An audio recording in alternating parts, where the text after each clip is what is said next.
Good morning and welcome to KZSC News, local news from the Monterey Bay. On today's episode, opposition to housing developments in Santa Cruz, no charges in the death of Luke Smith, yes, California's leader resigns, PG&E pays out for the San Bruno explosion, the UC state audit, UCSC athletic funding, and Chris Krohn discusses the Santa Cruz City Council.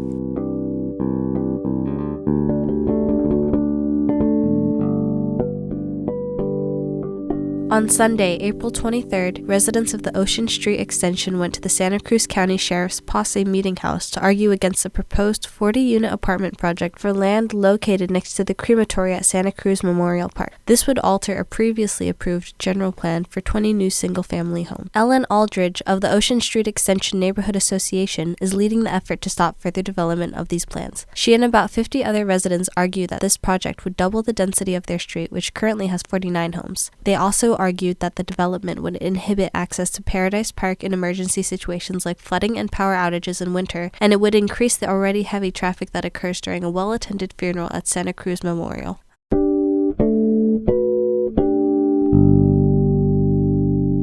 Last week, the Santa Cruz County District Attorney announced that no criminal charges will be filed against Sheriff's Deputy Chris Vigil for shooting and killing 15-year-old Luke Smith on November 19, 2016. Chief Deputy DA Rob Wade told KZSC that the District Attorney's Office had conducted thorough interviews with all individuals involved and determined that there was no unlawful use of force when the deputy fired what turned out to be the fatal round. Meanwhile, the sheriff announced a list of new protocols, and the family of Luke Smith has set up a website called Luke's Law that says, in part, "We are seeking a policy that values nonviolent and de-escalation of conflicts over speedy and violent resolutions."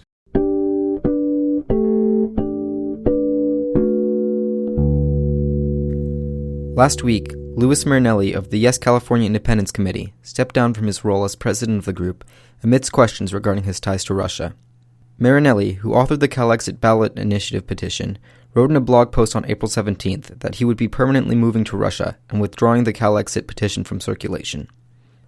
The announcement comes among revelations that Marinelli worked alongside Kremlin-supported Russian nationalists to create a California culture center in Moscow. Marinelli's organization, the Yes California Independence Committee, is a political action committee which hopes to see California secede from the United States. Had the CalExit ballot initiative petition gone forward, Californians would have been able to vote on the measure in 2018. Now, the future of these ballot initiatives is unclear, as Marinelli is withdrawing the current petition in order to be replaced by one that is, quote, "free from ties to me and drafted by others to be resubmitted at a future date of their choosing." Yes California claims to have over 95,000 registered supporters, and according to a Reuters Ipsos opinion poll published in January, 1 in 3 Californians support a peaceful secession from the United States.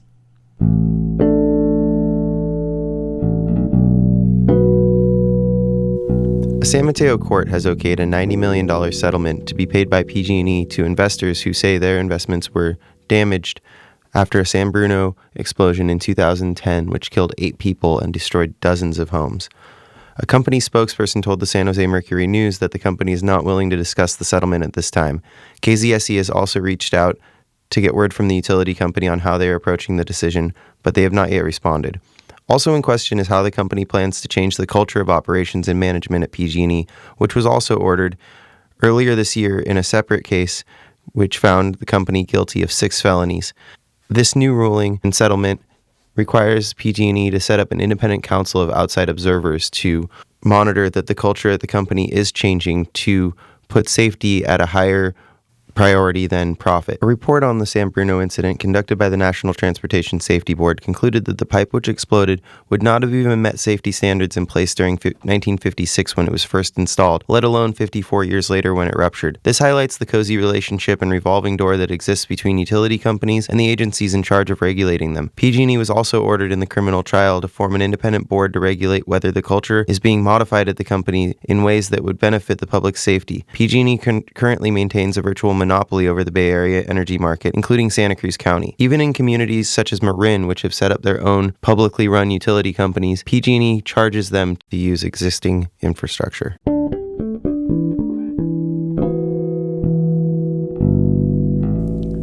State Auditor Elaine Howell completed a very critical audit of the University of California this past week.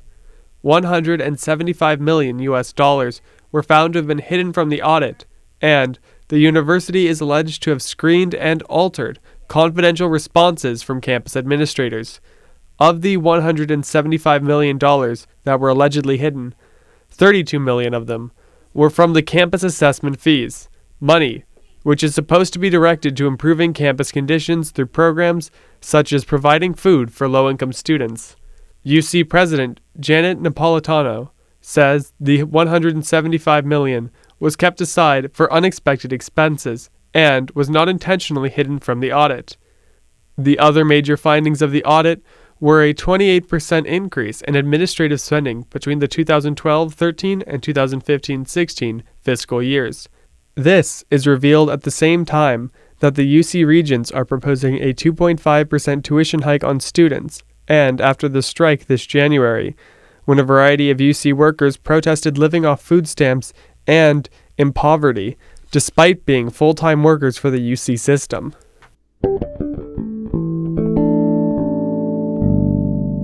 I'm currently with track and field athlete Austin Duncan. We're going to get straight to it. So what is the whole referendum about UCSC athletics? So this referendum, it's an increase in the student fee for athletics to a $38.50 quarter. Fee will generate roughly $2 million for athletics, with 33% of that to return to aid, so that's $660,723 going back to students, and then 8% of it going to a fund that'll be set aside for EOP students to use for athletic-related activities and services. EOP students currently represent approximately 40% of the student population. So with that being said, why should UCSC students consider about raising the student fees? The way that athletics is set up currently, the model is unsustainable. This fee will end in 25 years, unlike most other fees on campus. After 25 years, the fee will have created a self-sustaining athletics program and provide a model for EOP to increase the participation of students in athletic-related activities at UCSC. Such as intramurals, outdoor adventures, and sports club, correct? Correct. And last question, do you think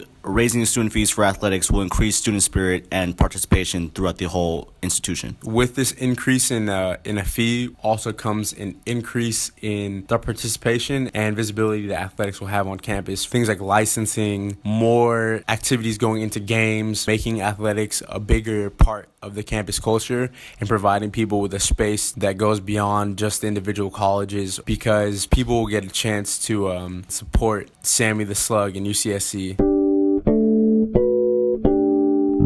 On Tuesday, the Santa Cruz City Council discussed 28 agenda items at their regular meeting. Council member Chris Krohn expressed disappointment that $130,000 was allocated for a new study on potentially building a water desalination plant in Santa Cruz. They wanted to spend another $130,000 pursuing desalination, and in 2012, the people of Santa Cruz overwhelmingly voted against desalination. We know that desal is an energy hog.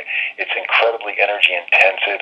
It pollutes, it warms up the ocean around where it sucks in water and spits out water. During the meeting, the City Council and community activists celebrated the recent decision by Watsonville-based Granite Construction Company to not submit a bid to help construct a wall along the Mexico-U.S. border. There was a demonstration outside the City Council chambers in which a huge wall was constructed. It was probably about 8 feet high and 40 feet long. And they made it out of cardboard, but it looked like a real wall, walling in the City Council.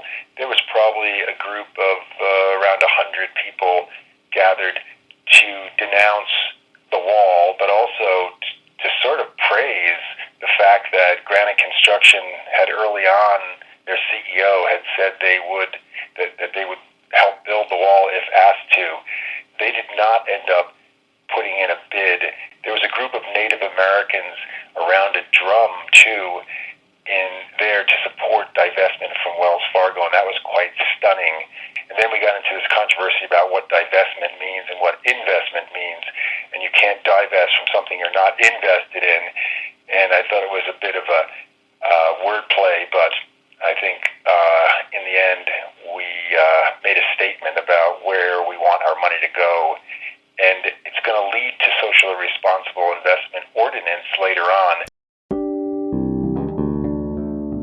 Supervisor Ryan Coonerty is hosting a community meeting about the sale of 8 acres at 7th and Brommer today at Live Oak Elementary from 6:30 to 8:30 p.m. Santa Cruz County is selling the land for a hotel development, but much of the community would rather it become a parking facility as access to the Santa Cruz Harbor.